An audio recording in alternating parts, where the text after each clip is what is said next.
कैसे लगाई जाती है? वो कौन सी बंदिश है जिसका लगाना जायज़ है, और वो कौन सी बंदिश है कि जिसका लगाना नाजायज़ है? बंदिशों की कितनी इक़साम है और सबसे ज़्यादा ख़तरनाक बंदिश कौन सी होती है? क्या जानवरों के ज़रिए भी बंदिश लगाई जाती है? और जादूगर हज़रात और वो आमिलीन हज़रात जो अपने थोड़े मफाद के लिए बंदिशें लगाते हैं, वो किस तरह और किस तरतीब से लगाते हैं? बंदिश का असरात इंसानी जिस्म के किन किन हिस्सों पर होता है, और वो इंसानी जिस्म में कौन सा हिस्सा है जो सबसे ज़्यादा और सबसे जल्दी मुतासिर होता है? हम बताएंगे आपको अपने इसी वीडियो में। बिस्मिल्लाहिर्रहमानिर्रहीम। अस्सलामु अलैकुम वरहमतुल्लाहि वबरकातुहू। शुरू उस रब के नाम से कि जिसने मुझे मुसलमान घराने में पैदा किया। शुरू उस रब के नाम से कि जब मैं बीमार पड़ता हूँ तो वो मुझे शिफा देता है। शुरू उस रब के नाम से कि जब मैं किसी मसाहिब में होता हूँ तो वो मेरी गैब से मदद करता है। शुरू उस रब के नाम से कि जिसने हमारे दिलों में अपने महबूब, अपने दोस्तों की मोहब्बत डाली। शुरू उस रब के नाम से कि जिसने आप लोगों के दिलों में हमारी मोहब्बत डाली। शुरू उस रब के नाम से कि जिसने अपने महबूब को सरकार दो आलम सल्लल्लाहु अलैहि वसल्लम को इस दुनिया में हिदायत के लिए भेजा, मोहसिन इंसानियत बनाकर भेजा। शुरू उस रब के नाम से कि जिसने हज़रत अली करमुल्लाह वजह रज़ी अल्लाह ताला अन्हु के क़ल्ब से एक विलायत का सिलसिला शुरू किया। शुरू अल्लाह के नाम से, शुरू उस रब के नाम से कि जिनसे ये खानकाही सिलसिला जारी हुआ, जिनसे तमाम सलासलों का सिलसिला शुरू हुआ, कि जिनसे बुज़ुर्गों की रहनुमाई का एक सिलसिला शुरू हुआ। शुरू उस रब के नाम से कि जिसने हमें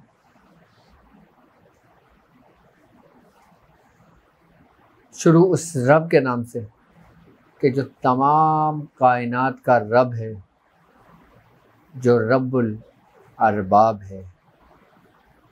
शुरू अल्लाह के नाम से जो बहुत मेहरबान और नहायत रहम करने वाला है। मैं अपने नए आने वाले मुअज़्ज़िज़ मेंबरान को अपने घर में, यूट्यूब चैनल पर, इंस्टाग्राम पर, ट्विटर पर, फेसबुक पर, टेलीग्राम ग्रुप और टेलीग्राम चैनल पर खुशामदीद कहता हूँ और उम्मीद करता हूँ कि आप तमाम लोग खैरियत से होंगे। बंदिश कैसे लगाई जाती है, आज हम इस टॉपिक पर बात करेंगे। जिस तरह पिछले टॉपिक पर मैंने बंदिश खोलने के तरीक़ेकार आपको समझाए थे और बंदिश के बारे में बताया था, आज मैं आपको बताऊंगा कि वो कौन सी बंदिश है जो जायज़ है और वो कौन सी बंदिश है जिसका लगाना नाजायज़ है। सबसे पहले मैं आपको ये बताता चलूँ कि बंदिश बेसिकली बांधने को कहते हैं। किसी भी चीज़ को, किसी भी इंसान को, किसी भी इंसान के अमल को, किसी भी इंसान की मामलात को अपने ज़ाती मकासद के लिए, चाहे वो मकासद हासिदों के हसद की वजह से हो, या नज़र बद की वजह से हो, या फिर दुश्मनी की वजह से हो। बंदिश कैसे लगाते हैं और वो कौन सी बंदिश है जिनका लगाना जायज़ है। उन बंदिश का लगाना जायज़ है कि जिनकी इजाज़त हमारे बुज़ुर्गों से हम तक पहुँची, किसी की इस्लाह के लिए,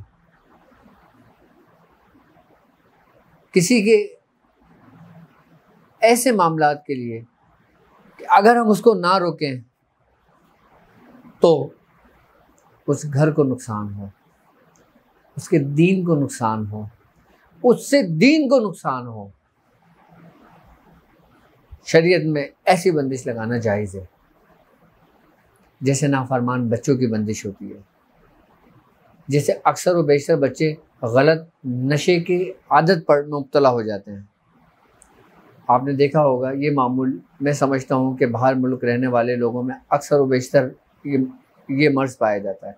इस मर्ज़ के अंदर ज़्यादातर जो ममालिक के जो लोग मुब्तला हैं वो नशे के जो आदी हो जाते हैं, नशे की लत में पड़ जाते हैं। आज मैं उसका तरीक़ेकार समझाऊँगा आपको। दुनिया में रहने वाले कहीं भी बच्चे हों और कहीं भी वालिदैन हों, मेरी तरफ से उनको इजाज़त है कि ये बंदिश अपनी औलादों के लिए लगाएं। किस लिए? ताकि वो नशे की आदत से दूर हों। अगर वो नशे में मुब्तला हैं तो वो आदत को छुड़ाने के लिए उनकी बंदिश लगाएं। अगर वो नाफरमान हैं और वो किसी ऐसी गलत एक्टिविटी में हैं या उनकी कोई ऐसी गैदरिंग गलत है, लड़कों के साथ है या गलत लड़कियों के साथ है, उनको वहाँ से रोका जाए तो बंदिश लगाना जायज़ है। या ऐसी बंदिश लगाना जायज़ है कि जैसे मिसाल कोई शराब नोशी का आदी हो, उसको शराब से दूर रखने के लिए उसकी बंदिश लगा दी जाए। गलत कामों में पड़ने से रोकने के लिए उसकी बंदिश लगा दी जाए। ऐसी बंदिश लगाना जायज़ है। और जिनको बंदिश लगाने को मना किया गया है वो उन बंदिश को लगाने से मना किया गया है कि जैसे किसी कारोबार को बांधना अपनी दुश्मनी के लिए, किसी बेचारे रिश्ते को बांधना, किसी के नफ्स बंदी करना, किसी की तालीम की बंदिश को बांध देना, किसी के दिमाग को बांध देना, किसी के कल्ब को बांध देना, किसी का पैर बांध देना। और कुछ बंदिशें ऐसी भी होती हैं जो मियाँ बीवी के दरमियान होती हैं कि दोनों मियाँ बीवी आपस में ना मिलें, ये भी बंदिश होती है। अच्छा, हम क्या समझते हैं कि बंदिश का ताल्लुक क्या इंसानों से है?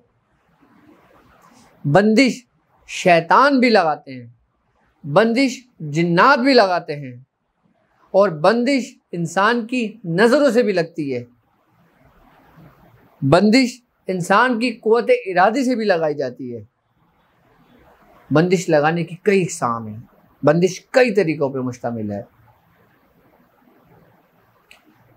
वक्त के साथ साथ मैं हर एक चीज़ आप पे वाज़े तौर पर ज़ाहिर करूँगा कि वो कौन कौन सी बंदिशें हैं जो शैतान जिन्नात लगाते हैं और उनके क्या मकासद होते हैं। आपको पता है कि शैतान जिन्नात भी बंदिश लगाते हैं? आपको पता है कि जिन्नात भी बंदिश लगाते हैं? शैतान जिन्नात जो बंदिश लगाते हैं वो मियाँ बीवी के दरमियान लगाते हैं। देखो, नबी करीम सल्लल्लाहु अलैहि वसल्लम का फरमान है, आपने फरमाया कि जब कोई शख्स अपनी बीवी के करीब जाता है और वो औज़ु बिल्लाहि मिनश शैतानिर रजीम नहीं पढ़ता तो शैतान उस मर्द के साथ लगकर उसके रहम में दाखिल हो जाता है। जब कोई अल्लाह का नाम लेकर इनसे बचने के लिए जो बुजुर्गाने दीन तरीक़ेकार समझाए हैं। अच्छा, आज मैं आपको थोड़ा सा खुल के बताऊंगा कि अक्सर व बेशतर घरों के अंदर नाइतफाकियाँ और बंदिश के मामला क्यों होते हैं, छोटे छोटे उसकी क्या रीज़न होते हैं, ताकि आपकी समझ में आ जाए और आप उस बात पे अमल करें। देखिए, मियाँ बीवी का एक ऐसा रिलेशन है, एक ऐसा रिलेशन होता है कि जिससे आगे इंसान की ज़िंदगी चलती है, एक आगे ज़िंदगी बढ़ती है इंसान की। हमारे दीन इस्लाम ने मियाँ बीवी के मिलने के सारे तरीक़ेकार समझा चुके हैं, बता चुका है हमारा दीन हमें, लेकिन हम उसको भूल बैठे हैं। और जब हम उससे भूल बैठे हैं, उससे अलग कोई ऐसा मिलाप करते हैं कि जिससे शैतान भी हमारे करीब हो जाता है और शैतान करीब होने के बाद फिर वो औरत के जिस्म के अंदर दाखिल भी हो जाता है कि फिर जिससे हमारे फिर खराफात पैदा होती हैं, फिर आपस में नाइतफाकियाँ पैदा होती हैं, क्योंकि फिर वो शैतान अपना असर करता है। जैसे हमारा दीन कहता है कि जब तुम अपनी मियाँ बीवी जब आपस में सोहबत करें तो लाइट बंद कर लें। और आज साइंसी रिसर्च ये कहती है कि जो इंसान लाइट खोलकर अपनी बीवी से सोहबत करता है तो उसकी औलाद अंधी होने का खदशा होता है, यानी कि उसकी जो औलाद पैदा होने का खदशा होता है ना, उसकी बिनाई जाने का खदशा होता है। आज ये मेडिकल साइंस के लिए हमारा दीन कहता है कि जब आप सोहबत करें तो अपने आपस में बातें ना करें, और ऐसा गुफ्तगू करने से इंसान की औलाद गूंगी पैदा होती है। आज मेडिकल साइंस इसको रिसर्च कर रही है। वो कहती है कि जो लोग सोहबत करते हुए गुफ्तगू करते हैं तो उनकी औलाद गूंगी पैदा होने का खदशा होता है।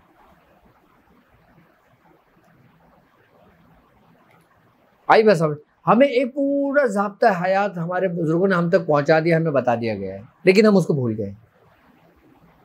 अच्छा, अब वो शैतान कि जब औज़ु बिल्लाहि मिनश शैतानिर रजीम नहीं पढ़ा जाता और जब हम कोई हिसार नहीं करते, जब कोई हम अल्लाह का कलाम ऐसा नहीं पढ़ते कि जिससे शैतान हमारे करीब आए और हम सोहबत करते हैं, तो फिर यकीनन वो शैतान इंसान के उज़्व तनासुल पे चिपक कर फिर वो रहम में दाखिल होकर फिर वो नुकसान पहुँचाता है, फिर वो उस जगह पे बंदिश लगा देता है। फिर जब भी इंसान सोहबत करता है वो भूल जाता है, तो फिर वो इंसान के साथ साथ वो शैतान भी उस मर्द के साथ सोहबत करता है। अच्छा, ये होती है रहम की बंदिश। अच्छा, रहम की बंदिश के अंदर शैतान का बहुत बड़ा हाथ होता है। इससे क्या होता है कि जब कोई ऐसा फेल करता है और जब शैतान उसके साथ होता है तो यकीनन उससे जब हमल ठहरता है ना, तो उसकी औलाद नाफरमान पैदा होती है, उसकी औलाद नाफरमान पैदा होती है, उसकी औलाद में कोई ना कोई नुक्स पैदा हो जाता है, या कोई ना कोई ऐसे सिम्टम्स पैदा हो जाते हैं, ऐसे मामला पैदा हो जाते हैं कि जैसे बच्चे के अंदर एबनॉर्मल पैदा होते हैं। इसका एक बेसिक रीज़न ये भी है, मेडिकल एक अलग चीज़ है, प्रैक्टिकल एक अलग चीज़ है। प्रैक्टिकल से मेडिकल उससे रिसर्च करती है, आई ना बस समझ। और प्रैक्टिकल से पहले हमारे दीन ने तुम्हें प्रैक्टिकल करने के तरीके समझा दिए। अब तुमने अपने दीन के तरीके को हटाकर उससे तुम फरामोश कर दिया, तुमने उसे भुला दिया उससे, तो फिर यकीनन ऐसे ही मामला पैदा होते हैं। ये बंदिश होती है रहम की बंदिश। इससे अगर हमल ठहरता है तो फिर वो इंसान के लिए खराफात पैदा होते हैं उससे। अच्छा, अब जो लोग सोहबत करने से पहले वज़ू का एहतमाम करते हैं, अपने पर आयतल कुर्सी पढ़ के दम करते हैं और फिर वो एक दूसरे के करीब भी आते हैं, तो शैतान यकीनन उनसे दूर रहता है। सबसे पहली तो एक वज़ू की बरकत, दूसरी उस कलाम इलाही की बरकत। इन दोनों बरकतों की वजह से शैतान सवाल ही नहीं पैदा होता कि करीब आए, कोई नुक्स उसके अंदर पैदा हो। अगर आप चाहते हैं कि आपकी औलाद फरमा बरदार हो, अगर आप चाहते हैं कि आपकी औलाद में कोई किसी किस्म का कोई नुक्स ना हो, तो आप इन चीज़ों का एहतमाम करा करें जो मैंने आपको बताया है। अच्छा, बंदिश कैसे लगाई जाती है मैं फिर आपको उसके तरीक़ेकार समझाता हूँ। अब मैं पहले अभी जो हमारा टॉपिक चल रहा है, पहले मैं इसके बारे में गुफ्तगू कर लूँ, ये बात कंप्लीट हो जाए, उसके बाद मैं बताऊँगा। अगर इसकी बंदिश को लगाने का भी तरीका ये होता है कि जैसे आपने वज़ू कर लिया, वज़ू करने के बाद आपने आयतल कुर्सी, सूरह फलक और सूरह नास पढ़ ली, और फिर उसको करने के बाद फिर आप दाखिल हो गए अपने रूम में, तो ये समझ लें कि आपका एक पूरा इसको आप हिसार के लें, या इसको आप जिस नीयत से जो कहेंगे ना, आपके साथ वो मामला पेश आएंगे। अगर आप इस टॉपिक पे बंदिश लगाना चाहते हैं कि तमाम शयातीन और तमाम जिन्नात मुझसे और मेरे बच्चों से और मेरी बीवी से दूर रहें, तो आप यही चीज़ पढ़कर अपनी बीवी पे भी दम कर सकते हैं और अपने ऊपर भी दम कर सकते हैं। इसमें पढ़ना मना नहीं है। आप सोहबत करने से पहले इस चीज़ का एहतमाम कर लें, वज़ू कर लें, आयतल कुर्सी, सूरह फलक, सूरह नास पढ़ के। अच्छा, ये वो चीज़ है कि जिससे आपकी पूरी नस्ल चलती है, आपका पूरा कारवां चलता है, आपकी पूरी ज़िंदगी चलती है इससे। और ये छोटा सा अमल आपने करना है। मैं समझता हूँ 90% आपके घर से ना इत्तफाकियाँ ख़त्म हो जाएंगी, लड़ाई झगड़े ख़त्म हो जाएंगे, आई बात समझ में, और एक दूसरे से उकताहत ख़त्म हो जाएगी, और फिर आपस में मोहब्बतें होंगी ये अमल करने से। और जो लोग ये अमल नहीं करते उनके घर में ना इत्तफाकियाँ भी होने लगेंगी, लड़ाई झगड़े भी होने लगेंगे, फिर एक दूसरे को दोनों बुरे भी लगने लगेंगे। उसकी वजह यही है।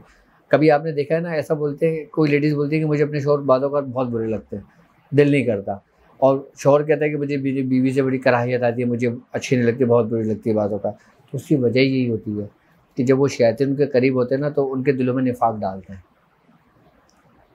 बुग़्ज़ डालते हैं, नफ़रतें डालते हैं। आई बस समझ में, ये छोटी छोटी चीज़ें हैं। अब मैं जो बढ़ता रहूँगा आगे, मैं आपको जो टॉपिक मेरे सामने आता रहेगा इस वक्त, मैं आपको उसके पूरे तरीके का समझाता रहूँगा। ठीक है, ये हमारे चैप्टर हो गए यहाँ पर क्लोज। आप इस पर अमल करें, इंशाल्लाह ताला आप हर बंदिश से महफूज रहेंगे। मेरे दिमाग के अंदर जो बातें आती हैं और जो मेरी ज़ुबान से अल्फाज निकलते हैं, मैं उसी तरह उन्हीं मामलात पे आपको फिर उसका तरीक़ेकार भी समझाता रहता हूँ। जैसे अभी बातों में ही, हमारी गुफ्तगू के अंदर ही एक टॉपिक निकला, मियाँ और बीवी के दरमियान जो शैतान दाखिल हो जाता है, उसकी बंदिश लगाने का तरीका, वो मैंने आपको बताया है। अब हम बात कर रहे थे नाफरमान औलाद के लिए, कि जो ज़रा सी अगर रोशनी देखते हैं, ज़रा सी माँ बाप उनको ढील देते हैं, तो वो गलत दोस्तों की सूरत में, गलत दोस्तों की गैदरिंग से फिर वो नशे की लत में मुब्तला हो जाते हैं। हम उनकी बंदिश कैसे लगा सकते हैं? अच्छा, ये बंदिश जो तरीक़ेकार मैं आपको समझा रहा हूँ, ये नाफरमान औलाद के लिए भी लगाई जा सकती है और नाफरमान शौहर के लिए भी लगाई जा सकती है। नाफरमान शौहर भी हो सकता है, औलाद ही नहीं, नाफरमान शौहर के लिए भी लगाई जा सकती है, और हर उस शख्स के लिए लगाई जा सकती है कि जिससे उसके घर वालों को कोई नुकसान होने का ख़दशा हो। और अगर किसी की कोई शरीक हयात किसी गलत एक्टिविटी में हो, आप उसके लिए भी कर सकते हैं, या उसकी कोई गैदरिंग गलत हो तो आप उसके लिए भी कर सकते हैं। ये हर शख्स के लिए की जा सकती है कि जिसे आप बहुत ज़्यादा मोहब्बत करते हैं और आप चाहते हैं कि ये गुमराह ना हो, या कोई गलत सोसाइटी में या गलत दोस्तों की गैदरिंग में पढ़कर ये नशे की लत में ना लग जाए। अब जिनकी औलादें नशे की लत में मुब्तला हैं, उनकी बंदिश लगाने का जो तरीक़ेकार है वो ये है कि आपने 4 रंग के धागे लेना है। ठीक है, आपने सुर्ख रंग का धागा लेना है, आपने सियाह रंग का धागा लेना है यानी कि काला, आपने सफ़ेद रंग का धागा लेना है, और आपने ब्लू रंग का धागा लेना है।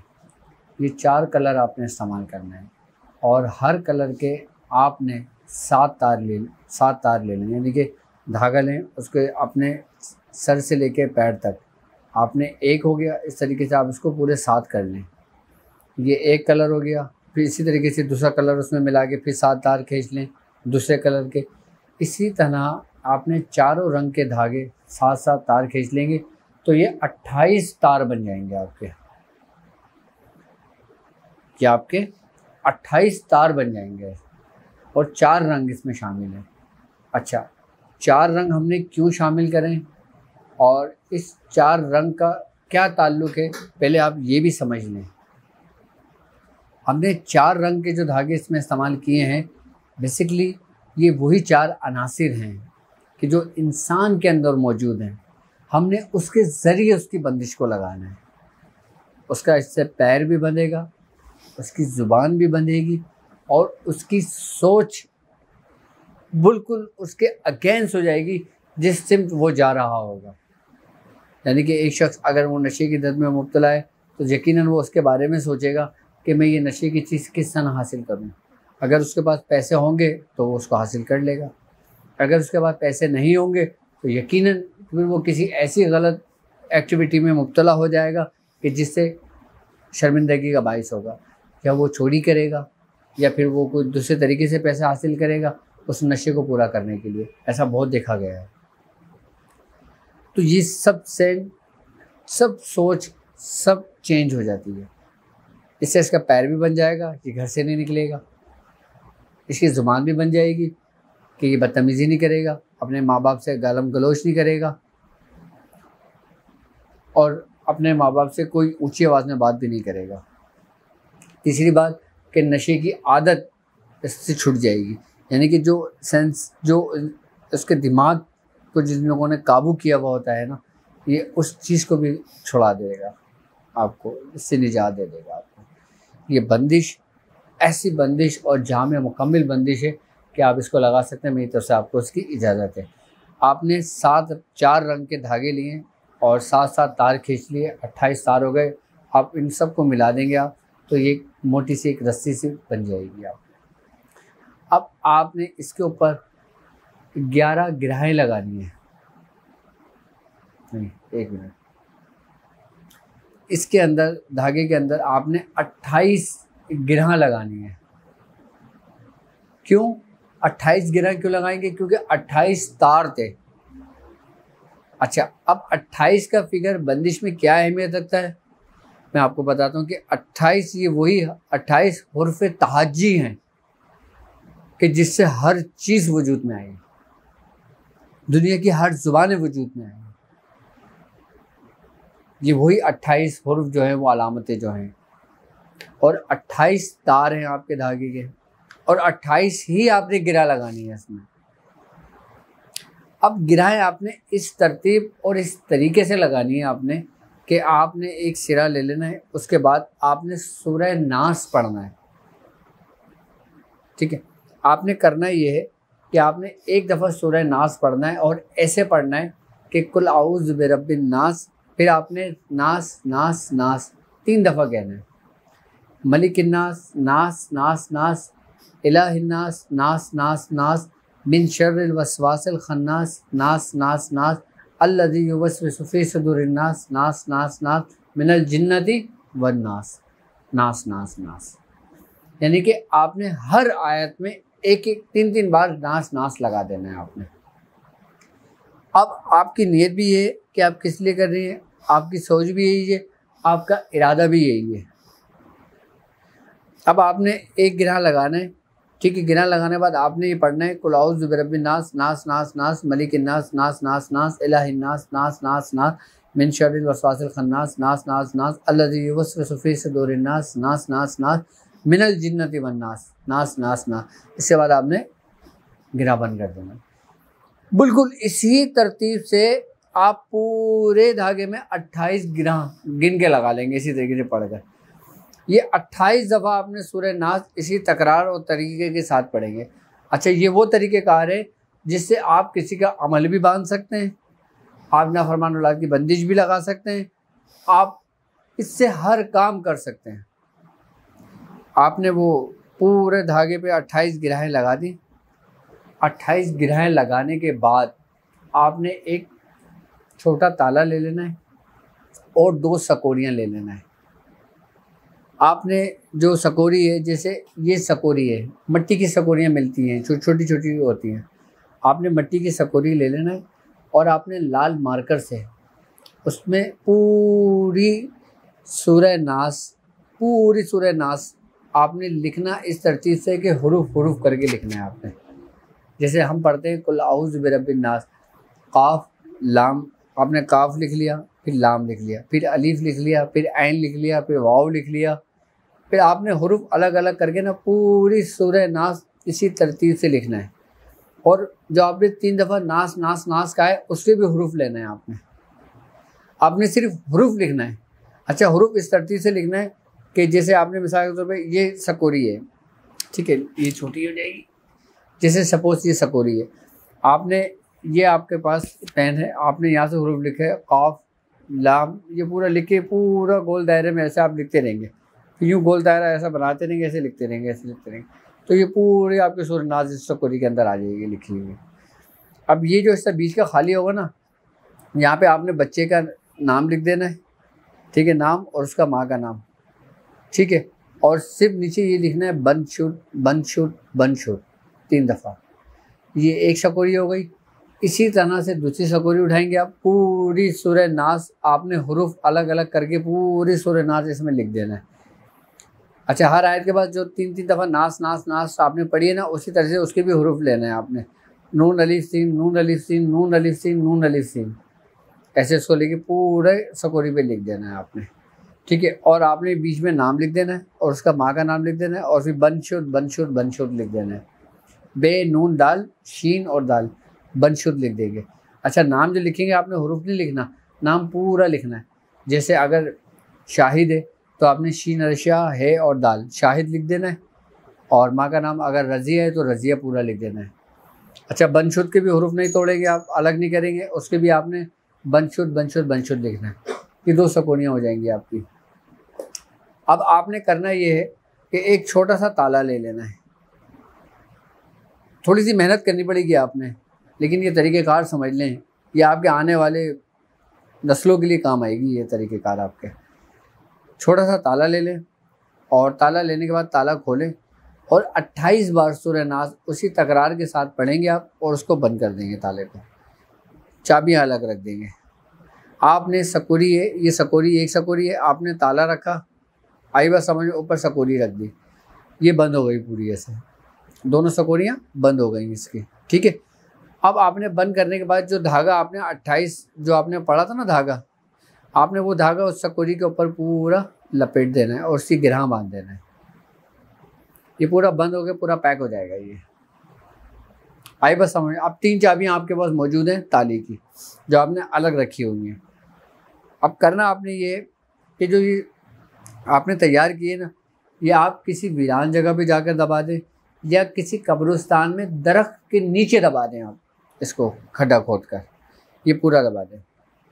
ये ज़मीन के अंदर गाड़ा जाता है, ये समंदर में नहीं डाला जाएगा, ये नहर में नहीं डाला जाएगा, ये दरिया में नहीं डाला जाएगा।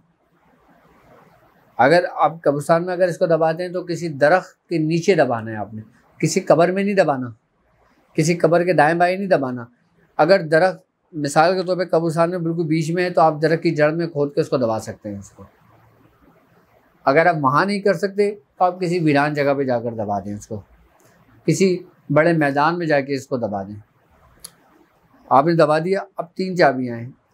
एक चाबी आपने समंदर में फेंक देना है, अगर समंदर ना हो तो दरिया में फेंक दें, अगर दरिया ना हो तो नहर में फेंक दें, नहर ना हो तो भी किसी झील में फेंक दें इसको। और एक चाबी आप अपने पास संभाल कर रख लें और एक चाबी आप घर में किसी वज़न के नीचे दबा दें। 3 चाबियाँ हो गई। अब आपने करना ये है कि 7 दिन तक आपने 28 मरतबा सूरह नास उसी तकरार के साथ पढ़ना है, चाबी पे दम करना है और चाबी पे दम करने के बाद आपने उसको चूल्हे पे रख देना है थोड़ी देर के लिए, आधे घंटे के लिए। 1 हफ्ते का ये अमल होगा पूरा। अच्छा, पढ़ाई एक ही दिन होगी, जो आपने ताला और जो मट्टी की सकूरी है और जो धागा वो एक ही दफ़ा होगा। उसके बाद वो सारा काम आप कर देंगे जिस तरतीब के साथ मैंने अभी आपको समझाया है। उसके बाद आपने चाबी अपने पास रखना है। फिर रोज़ाना 7 दिन तक आपने 28 मरतबा सूरह नास पढ़ना है, उस पर दम करना है और वो चूल्हे पे रख देना है 1 घंटे के लिए। जब 1 घंटा आपका जो सुर्ख हो जाएगी चाबी, आपने चाबी उठा के उसको छोड़ देना, ठंडा होने देना उसको। ठीक है। अच्छा, अब बाज़ लोग ऐसा भी करते हैं कि आप जिसके लिए काम कर रहे हैं वो बच्चा आपके घर में मौजूद हो, तो आप ये करें कि चाबी जो ना 1 घंटा चूल्हे पे जलाएं। जब चूल्हे पे पूरी सिया हो जाए ना, एक बर्तन में पानी ले लें, अब उस चाबी को जो ना पानी में डाल दें, वो चाबी बिल्कुल ठंडी हो जाएगी। उसके बाद उसका थोड़ा सा पानी लेके ना बच्चे को खाने में खिला दें, उसको पिला दें या उसको किसी भी तरतीब से उसको वो पानी थोड़ा सा इस्तेमाल करा दें। बाकी पानी क्यारी में डाल दें, नाली में ना डालें। जैसे ही पानी उसके जिस्म के अंदर दाखिल होगा उसका असर शुरू हो जाएगा उसका। इतना सदियों तासीर अमल है कि असर तो आपका उसी वक्त शुरू हो जाएगा जब आप वो दफना देंगे। लेकिन जो चाबी है ना वो कमाल की है। भाई ये समझ लें कि आप उस शख्स की चाबी आपके हाथ में है, आप उसको जैसे चाहे इस्तेमाल करें, जैसे चाहे करें उसको। आपने 7 दिन इसी तरतीब के साथ रोज़ाना 28 दफ़ा पढ़ना है, उस पर दम करना है और चूल्हे पे रखना है। उसके बाद बर्तन में ठंडा करना है, पानी उसको पिला देना है। शौहर को पिला देना अगर शौहर के लिए कर रहे हैं, अगर कोई बीवी के लिए कर रहा है तो बीवी को पिला दें, अगर कोई औलाद के लिए कर रहा है तो औलाद के लिए करा दें, अगर कोई अपने बहन भाइयों के लिए कर रहा है कि वो किसी गलत एक्टिविटी में मुब्तला ना हो तो वो उसको पिला दें। ये 7 दिन का अमल मुकम्मल हो जाएगा। अब चाबी अपने पास रख लें। अब 7 दिन में आप इसका रिज़ल्ट देखें, फिर इंशाल्लाह आप मुझे बताइएगा, बाकायदा कमेंट्स में बताइएगा इसका यार। और बाकायदा हमारा टेलीग्राम ग्रुप है, आप उसको भी ज्वाइन कर सकते हैं। टेलीग्राम हमारा चैनल है, आप उसको भी ज्वाइन कर सकते हैं। उसमें भी हमें अपने तजर्बात, ये जो मैं आपको सरियो तासीर अमल तालीम करता हूँ ना, ये आपको किसी किताबों में नहीं मिलेंगे, ये आपको किसी जगहों पर नहीं मिलेंगे। ये खालिसन वो अमल है जो मियाँ हुजूर की बयात से और जो हमारे अपने प्रैक्टिकल में होते हैं, जो हम इससे काम लेते हैं, जो हमारे पास लोगों का जमे गफ़ीर एक मजमा है, वो इन्हीं अमलियात और इन्हीं तरीक़ों की वजह से है कि जो हम लोगों के काम करते हैं, लोगों के काम होते हैं। तो ये वही तरीक़ेकार जो हमारा कीमती असासा है, मैं आप लोगों से शेयर कर रहा हूँ, सिर्फ इस बात पे कि आप इसका गलत इस्तेमाल नहीं करेंगे, आप इसको जायज़ और नेक मकासद के लिए करेंगे, तो इंशाअल्लाह ताला कामयाबी देखें आप कैसे होती है आपको। इससे आप बंदिश लगा सकते हैं हर उस काम के लिए जो आपके लिए है, और मेरी तरफ से इस अमल की बिल्कुल इजाज़त है आपको। लेकिन तरतीब तरीक़ेकार में कोई गलती नहीं करना, अपनी मर्ज़ी से इसमें कोई ऐड नहीं करना, इस बात का ख्याल रखना। अच्छा, अब एक सवाल था, क्या जानवरों के ज़रिए भी बंदिश लगाई जाती है? जी बिल्कुल, जानवरों के ज़रिए भी बंदिश लगाई जाती है। आपने देखा होगा अक्सर व बेशतर काला इल्म करने वाले, सिफरी जादूगर करने वाले, अगौर करने वाले उल्लू का इस्तेमाल करते हैं। अब उल्लू के मुतालिक अभी मैं मुख्तसर से गुफ्तगू करूँगा, लेकिन उल्लू का टॉपिक तो एक ऐसा है कि अगर मैं इसके बारे में पूरी गुफ्तगू करूँ तो मुझे पूरे तकरीबन 10 एपिसोड बनाने पड़ेंगे आपके लिए, कि उल्लू के किन किन आदाओं से क्या क्या काम लिया जाता है और किस लिए लिया जाता है, और उल्लू पे ही क्यों किया जाता है, और उल्लू के ज़रिए ही जादू क्यों होता है, उल्लू के ज़रिए ही क्यों बंदिश लगाई जाती है। मैं उल्लू के बारे में भी आपको बताऊंगा। सफ़ेद उल्लू का क्या काम है, सियाह उल्लू का क्या काम है, ब्राउन उल्लू का क्या काम है, खाकी मट्टी कलर के जो उल्लू होते हैं उनके क्या काम है। उल्लू के भी कई इकसाम है। लोगों ने तो खाली उल्लू का नाम याद किया हुआ है, लेकिन मैं आपको बताऊंगा कि पढ़ाई में उल्लू को कैसे जगाया जाता है, उल्लू से कैसे बात की जाती है, उल्लू कैसे बोलता है, वो कौन सी पढ़ाई हैं कि जिसमें उल्लू गुफ्तगू करता है, उल्लू बताता है कि ज़मीन में किस जगह कहाँ क्या दफन है, कि किस मकसद के लिए किस शख्स ने कहाँ दफनाया था जादू कर कर।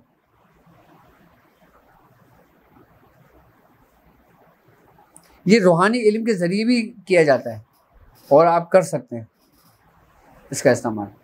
असल में लोग समझते हैं कि ये शैतानी अमल होता है, शैतानी अमल वाले उसको अपने तरीके से इस्तेमाल करते हैं, लेकिन जो नूरी अमल करने वाले होते हैं ना, वो इससे बाकायदा तौर पे इलाज करते हैं जब इसकी बहुत अशद ज़रूरत पड़ती है। और जब इलाज किया जाता है तो बाकायदा उल्लू को जगाया जाता है। इसके तो पूरे तरीक़ेकार हैं, और मियाँ हुज़ूर के अपने हाथ के लिखे हुए हैं, वो अल्हम्दुलिल्लाह मेरे पास महफूज हैं। आज से 20 साल 21 साल पहले मैंने इस पर तजर्बा किया था, मैंने करा था, पढ़ा था इसका अमल। उल्लू के ज़रिए जो बंदिश लगाई जाती है ना, वो सबसे ख़तरनाक बंदिश होती है ना, वो ज़ुबान बंदी की बंदिश लगाई जाती है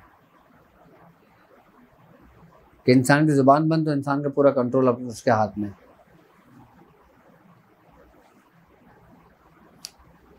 हर बंदिश लगाने वाला एक हद तक एक हुदूद बांधता है। उल्लू के ज़रिए जो बंदिश लगाई जाती है ना, ये इंसान के हर हदों को पार कर देता है। बाकायदा तौर पे उल्लू की ज़ुबान पे पढ़ाई करके उल्लू की ज़ुबान के ज़रिए वो काम किया जाता है कि जो ज़ुबान की बंदिश लगाई जाती है। किसी की आंखों की बिनाई की बंदिश लगा दी जाती है कि उसको दिखना कम होने शुरू हो जाता है, वो भी उल्लू की आंखों की वजह से की जाती है। और कुछ लोगों की तरक्की रोकी जाती है, उस पर बंदिश लगा दी जाती है, वो उल्लू की परों से लगाई जाती है। और जादूगर बाकायदा पैर बांध देते हैं कि ये किसी महफिल में ना पहुँचे, ये किसी शादी में ना पहुँचे, या किसी अपने उस जगह पे ना पहुँचे जहाँ पे ये कामयाब होने का खदशा हो, वो उसको उल्लू के पैर से बंदिश लगाई जाती है।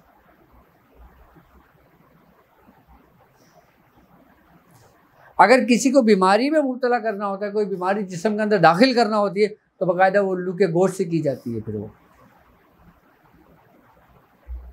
मुख्तलिफ तरीक़ेकार हैं। ये एक बहुत गहरा समंदर है ये। अगर आप काले जादू की अगर बात करोगे ना, तो ये आप बहुत गंदा समंदर है, ये आप बहुत काला सियाह समंदर है ये। और अगर आप रूहानियत की बात करते हो तो ये भी एक समंदर है, और एक पाक समंदर है, एक साफ समंदर है। कि जिसकी ना कोई गहराई जानता है, ना कोई उसकी वसत जानता है। जहाँ जहाँ अंधेरा होगा वहाँ वहाँ रोशनी होगी, जहाँ जहाँ नेकी होगी वहाँ वहाँ बदी होगी, जहाँ जहाँ अंधेरा होगा वहाँ वहाँ उजाला होगा। बस काले जादू करने वाले भी बड़े ख़तरनाक बंदिशें लगाते हैं। अब ये सीरीज़ तो हमारी चलती रहेगी, तो इंशाल्लाह ताला मैं बंदिश के मुख्तलिफ़ तरीक़ेकार आप लोगों को समझाता रहूँगा, आप लोगों को सिखाता रहूँगा। और बाकी बंदिश लगाने के कुछ तरीके मैंने दूसरे चैनल पे भी बताएं, अपने पर्सनल चैनल पे भी बताएं। तो इंशाल्लाह ताला मैं वक्तन फ़ौक्तन आपको हर तरीक़ेकार आपको समझाता रहूँगा। तो अब मुझे इजाज़त दीजिए इस बात पे कि आप अपना बहुत ज़्यादा ख्याल रखेंगे। इंशाल्लाह ताला बहुत जल्दी मुलाकात होगी आपसे। अस्सलामु अलैकुम व रहमतुल्लाहि व बरकातुहू।